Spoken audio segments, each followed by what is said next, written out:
5, just leading that picture. And that is the Terry Labonte ride. Tight formation, the back straightaway. Front 6 cars trying to draw away from that second pack of 15. That's racetrack 77. Back with the leaders. Urban first. You see Earnhardt in second. Marlin third. Rusty Wallace in fourth. Mark Martin, and look further back in here. Wally Dallenbach in the Richard Petty colors. Number 43 closes up on Bill Elliott. Michael Waltrip in the yellow car down on the inside, car number 30. No one to draft with down there. It says, somebody come out and help me because that line on the outside is going by.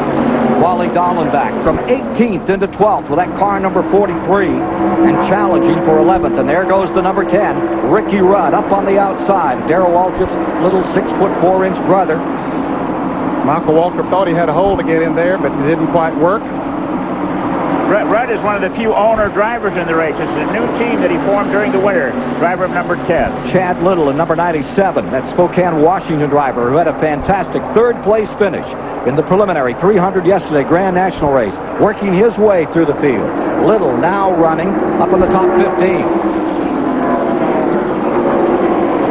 Michael Waltrip still has no one to draft with down on the inside in the yellow car, and they just keep easing right by him. He's just going backwards. 7 laps complete, and there you see Ernie Irvan trying to win it for the second time. Getting out here in a hurry, leading now by 4 car lengths. Nothing conservative about Ernie Irvan. Earnhardt right there. All those tries, all those close calls for victory. And out of the back, last year's winner, the man that sat in the front row, Dale Jarrett, he's got a lot of work to do, Ned, if you're going to make the call you did a year ago. Yeah, he really does. He sort of dug himself a deep hole here, had a problem in qualifying, and had to take a provisional spot just to get in the field. Had a problem in the qualifying race, I should say. Taking a look back at the Black Shark, number 3, Earnhardt, from Ernie Irvan's first place car in the Daytona 500. Here's Mike Joy.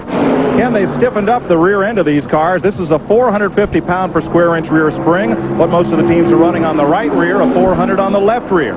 In qualifying, they ran a 300 pound spring like this one, or even softer, 250, 225. They made the cars a lot stiffer, and if they need to make them even stiffer, they can put a spring rubber in here and stiffen that car up just a bit more.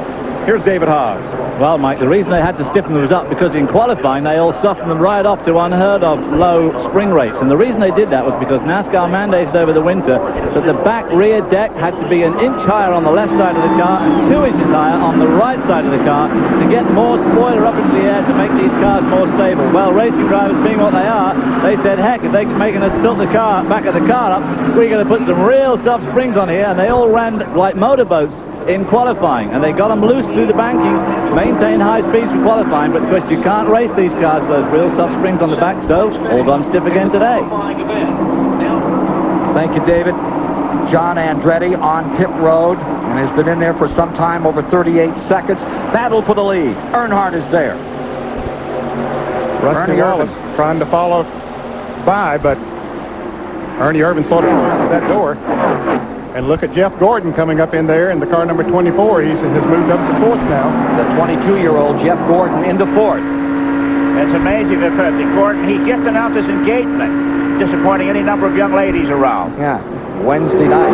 Butch takes up on John Andretti's car, the Billy Hagan car, which had a great run in a 125-mile qualifier. And there is the youngster, Jeff Gordon, knocking on the door of this car. Number 2, Rusty Wallace, who lies in that 3rd spot. They shake him up down the back straightaway. Again, a challenge for the lead. This time it's Irvan to the bottom. Number 28, Ernie Irvan, back into 1st place. And you're riding with him as he scoots down to the bottom and makes it look pretty easy. After 10 laps of speed, 187.110 miles an hour. That's moving along.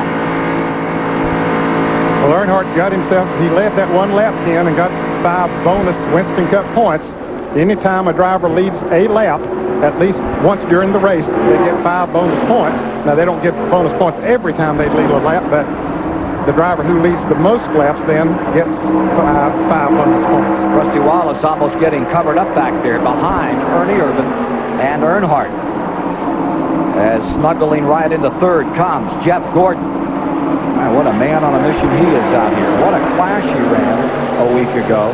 Just keeps on finding holes and diving into them.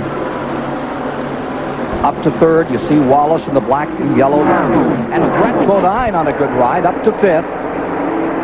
Mark Martin right there with him on the outside. Here's Mike.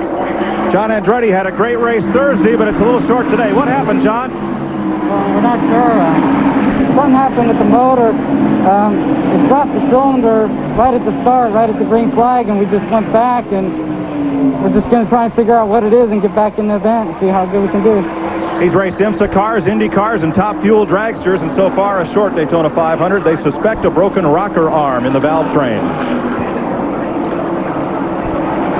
For the lead. 13 laps are complete. Irvin, Earnhardt, Gordon, Wallace, Brett Bodine, and Mark Martin now the top six just outside Sterling Marlin.